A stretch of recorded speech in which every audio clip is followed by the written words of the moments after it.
Hello, hello, hello, and welcome back to an all-new episode here on the Desensitized channel. As always, my name is Darius Cook, and today we've got a fun topic to dive into. We are going to be tackling one of the most divisive fandoms that exist right now, and we are going to be talking about Marvel. And more specifically, Marvel's What If, their most recent series to air on Disney+. That was What If Season 3, just aired over the Christmas week. What If is a series that I've enjoyed a lot. Marvel in general is something that I am a big fan of, although it's had some high highs and some very low lows, especially in the last few years. So, of course, I just want to break into Season 3 and do a quick little review on that. But more specifically, I do want to dive into the state of Marvel overall and what's kind of gotten us to this point. Just for starters, as a baseline, I have been a fan of the MCU for over 10 years now. Of course, Infinity War and Endgame being kind of the peak of that fandom. I remember seeing that in theaters and having a blast of a time. And from that point, I have kept up with everything that the MCU has released to varying levels of enjoyment. Of course, I would not be the only one to say that there have been a few stinkers that Marvel has released, shows and movies in the last few years. But as a true Marvel fan can attest, there also has been some greatness.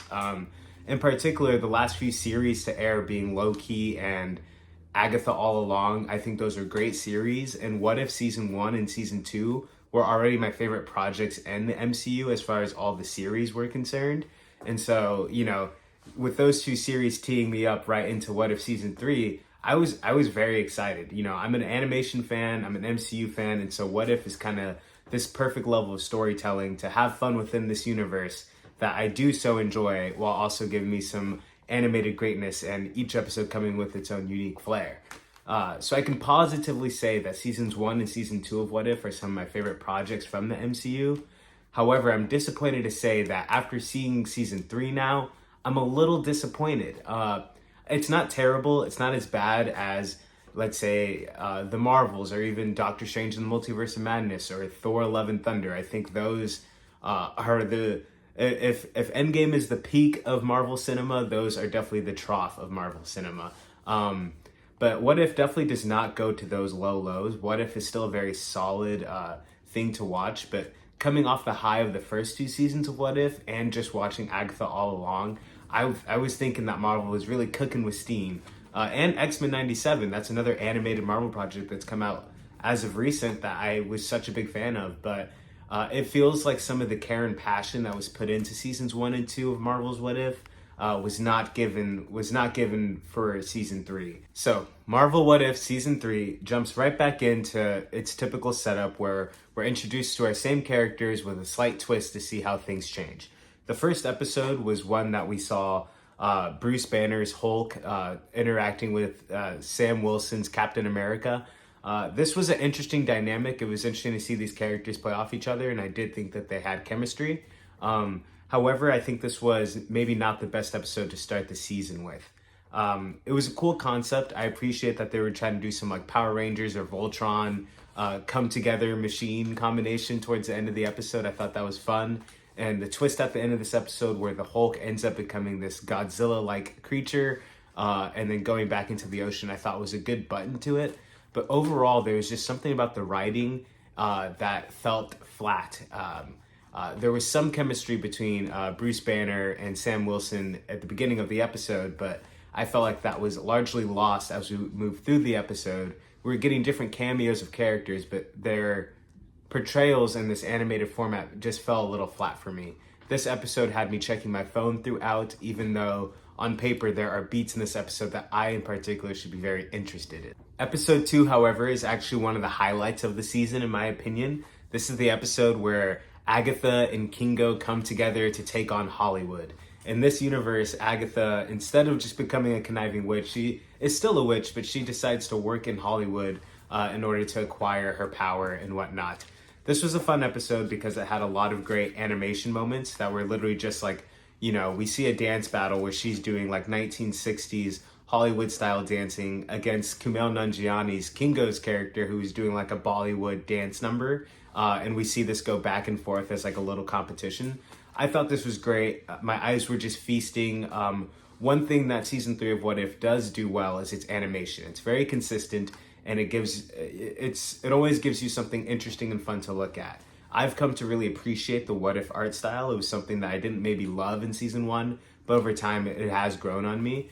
But this season in particular might even stand out from the other seasons in terms of what it's bringing to the table animation wise. And this episode shows that you can do it without it being big action set pieces and just big blasts. This episode did it with just stellar dance choreography and music numbers. Seeing Tony Stark's dad also be like a Walt Disney kind of movie producer character in this one was just a lot of fun. I think this had the most humor of any of these episodes, and it definitely had the most like rhythm and energy. Seeing Agatha become a celestial god by the end of it was fun as well. So I think conceptually and execution-wise, this episode stands out as one of the better episodes of season 3. Episode 3, I'm of two opinions on. This episode would see the Red Guardian and Bucky Barnes, as he's still controlled by Hydra, teaming up for a little adventure as they're still both working for Hydra.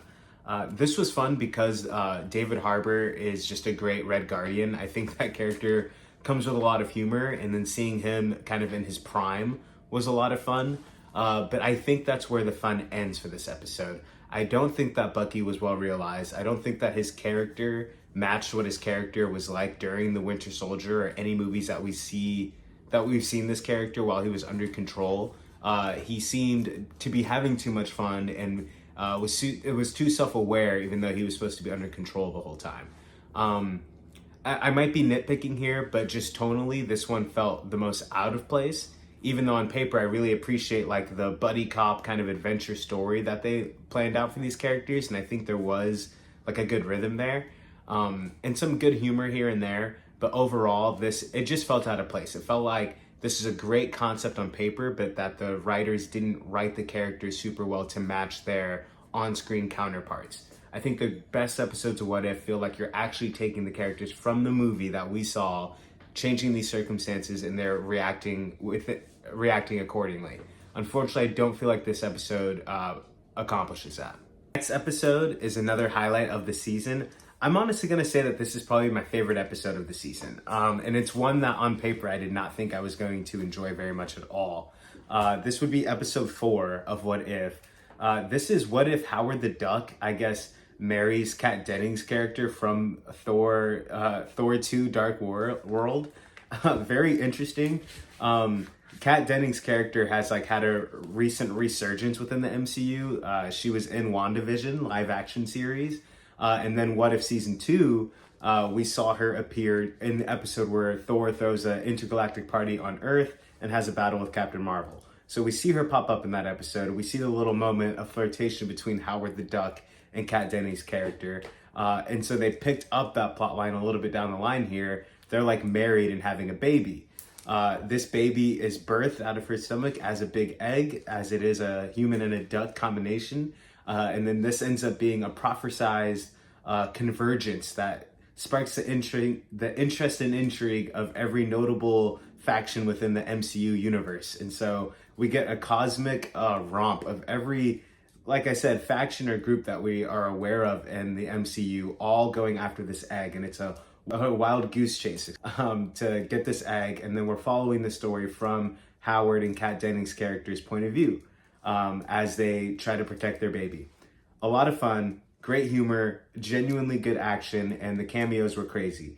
We got Thanos, we got the Collectors, we got the group from Guardians of the Galaxy that Peter Quill grew up with, those little space pirates. We see Zeus show up. We see basically everyone who could possibly shows up here for an all-out pandemonium experience. This does, in a way, introduce a character that we'll see in the finale named Birdie, which is the child of Howard the Duck and Kat Dennings' character. And she has awesome powers. We don't really get to know the character, but overall, this was just the most fun episode because it was a high-speed chase adventure that it feels like something we could see in our main MCU timeline, and that we just haven't. And so it feels close to home. It feels like we're honoring the characters, and of course, it was filled with a lot of fun cameos. So it's kind of a slam dunk of an episode. 1872, episode 6 of What If is also a pretty awesome episode. I was going back and forth on which one was my favorite of the season. Was it 1872 or was it the Howard the Duck egg chase episode? Overall, I decided the duck one was my favorite, but 1872 is really cool as well. This is like a Western romp set in an alternate timeline of the MCU, of course, where Shang-Chi and Hawkeye, Kate Bishop, from the Hawkeye TV series, the predecessor to a classic Hawkeye, are traveling together as kind of like these Lone Ranger duos kind of fighting crime. This one hits a lot of like old school Western tropes, and it does it brilliantly in my opinion. It also teases a little bit of Iron Fist, and so I think it's fun pulling in these three different concepts within the MCU that you wouldn't think would overlap in any way, shape, or form, but they do very well. The chemistry of the characters worked out really well. Simi Liu and Haley Steinfeld, great chemistry. I would love to see these characters actually be together and work together within the MCU proper. On top of that, we get Walton Goggins showing up in this Western, who is just popping off the screen and elevating the story to a whole new level. And then we have Shang-Chi's sister acting as the main enemy, taking on the Hood moniker for this story. So it was a lot of fun. I think this had all the bits and pieces of a great what if story. It was maybe lacking a little bit in like emotional depth, but at that point I'm really just nitpicking because this was just a good what if adventure, and it felt like it honored the characters while putting them in this new setting, which I think a lot of these episodes end up falling short of that, honoring the character while putting it in this unique scenario, because there's not a premise here that isn't a fun premise. I think everything here is a good idea on paper to throw your characters into, but it's within writing how those characters react to these that What If Season 3 falls short. This next episode, episode 5, is one that I think had so much potential on paper, but for some reason it just felt lacking in its execution. This is a world where we see a post-apocalyptic world in which Ultron has basically completely taken over, and there's a small resistance left. And so we see Wong fighting with, I think, Shang-Chi's mom, and then Valkyrie, of course, and somebody else is in there. And then Riri Williams is the key in this universe. She's the only one who can kind of save them because she'll be able to hack into what's going on with Ultron. So Riri Williams, if you've seen Black Panther 2, is connected to Iron Man. Ultron is obviously connected to Iron Man, so it makes sense that you would pin these characters up against each other. On paper, this is such an awesome plot line. I want to see this as a live action movie. I think if we extended this story, it has the most potential to be honestly one of the best stories that we've gotten within the MCU, point blank. However, it just felt rushed, and it felt like we were just shoving things in, and none of it felt narratively satisfying, I suppose. Now, was it awesome to see Riri Williams like hack into Ultron's suit and then become Age of Ultron, Infinity Riri essentially? That was awesome. And I assume that we would see, that powered up version of her show up later on in the finale. There was certainly space to include her, and we included characters that we didn't, set up during the season of What If. So I feel like that's a bit of a missed opportunity. Of course, we'll get to that when we talk more about the finale, but very cool and overpowered character not to bring back into the fold later on. Again, I don't have any like major complaints about this other than it just didn't feel right for some reason. I think some of the earlier stories tackled by the What If team in seasons 1 and 2 had a little bit more care and attention put to it. And this one, I think it was written very well when they first thought of the idea, but when it actually came to executing it, it just fell a little bit short. That leads us to our two-part finale, in which that we see Captain Carter with a new gang of intergalactic heroes working together to save the Watcher. The Watcher throughout these seasons have been helping people slightly here and there, giving them the push they need in their universe to avoid disaster. This has been obviously noticed by the other team of Watchers and cosmic viewers that the Watcher hangs out with. And so, they want to banish him and strip him of his powers. And so Captain Carter hears about this and brings her new band of fighters to protect him, and it ends up in a big battle. Each season of What If has like a final big battle with characters that you've met throughout the different timelines coming together to do a major fight involving the Watcher. Now, I thought it was amazing in season 1. Season 2 was also really compelling, bringing in Kahari. I think that's how you say her name, Kahari. She's a new character that was introduced in season 2. Her and Captain Carter working together at the end of season 2 was awesome and very satisfying. It's one of my favorite moments in the MCU, point blank. Now, we get a similar battle here, and we get new characters like Storm, who is like fully embraced her goddess mode. This is like end of X-Men 97 Storm, plus 10 years of being a badass, and she has Thor's Mjolnir just to make it even sweeter. So this version of Storm was so cool. It might have been my favorite part about having this finale, is getting this version of Storm included within it. Storm is just such an awesome character already, so she fit right at home with these characters. Now, it would have been awesome to have her introduced previously. You know, I would have traded out the Red Guardian and Bucky episode to get an episode surrounding Storm's point of view, get a little bit of insight to what the X-Men are like, you know, related to our current MCU, and to find out how she gets Thor's hammer. That just seems like a great story. And just seeing her in this finale, I just want more of her. So our team is Captain Carter, Kahori, Storm with a Mjolnir, and then we have Birdie rounding out the team. Again, Birdie is Howard the Duck's child. Now, we have no idea why Birdie is so powerful. She essentially can fly. She is a tech whiz, seemingly. She's good at handling, you know, space tech. And then she can shoot hyper beams from her head, I suppose. She's fun, and she's voiced by Natasha Leggero, I think her name is. Oh no, I definitely got her name mixed up. Natasha something, I'll put it on the screen. I really enjoyed her banter and her chemistry with the characters when they're talking. Now, within a battle, she just isn't that compelling of a character to watch. Captain Carter, Kahari, and Storm are so interesting in the different ways that they battle, especially when we get to the very end battle, like very compelling. But just watching Birdie fly around and shoot hyper beams, not very compelling, especially for someone that wasn't properly introduced before. We don't get to see Birdie in the form that she's in until we get to this finale. However, it's a fun team. Seeing them work with the Watcher, seeing them take their oaths and get their Watcher abilities was super interesting.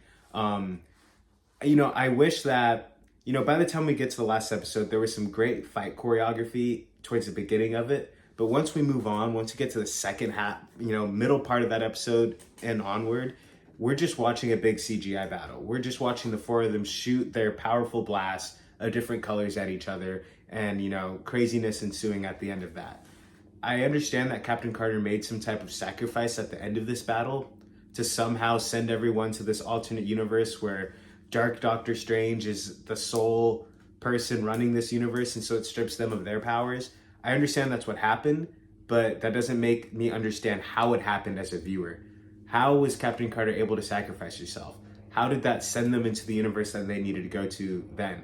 Where did she go? Is she a Watcher now? It just leaves me with so many questions, and I don't feel like, I haven't heard anything to imply that What If is coming back in any capacity, so I don't feel like we'll necessarily get these answers.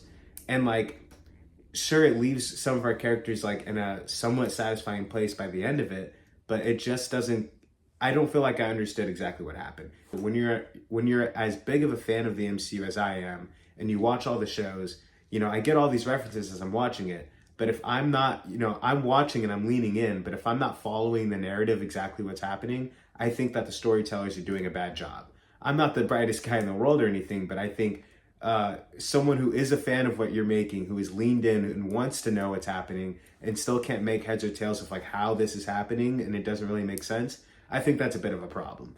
I had fun watching the finale. It was a lot of fun and it did have my attention, but the second I turn it off and I'm kind of thinking about the logistics of it, it's hard to make sense of. It doesn't really satisfy me emotionally in that way. Now, do we see awesome fight scenes? Of course, and I love this new group that we've established, but overall, it's leaving not the best taste in my mouth of What If. I think, you know, my rankings of What If would actually be season 2 at the top. I think season 2 is my favorite, then season 1, and then season 3 is like down here. Overall, if I were to give What If season 3 a score, it would be 7.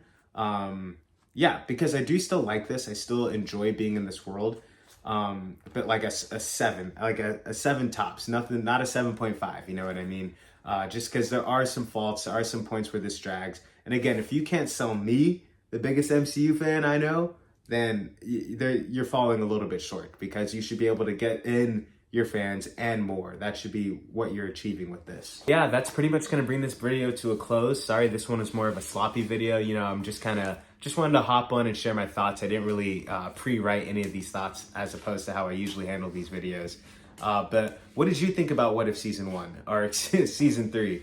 Did you like season 1 better? I know I sure did. What is your favorite episode and what is your favorite season of What If? I would love for you to share that in the comments. This is my first video talking about What If on this channel. or Marvel in general. So if anybody is interested in getting more Marvel content, I definitely have more to share. Maybe I could do a Marvel rankings list of all projects, or maybe just the shows or just the movies updated for 2025. But yeah, if you want to hear any more Marvel goodness, you let me know. Otherwise, stay tuned for more desensitized episodes with me and my buddy Dan Cass. But yeah, have a great day, and remember that we love you.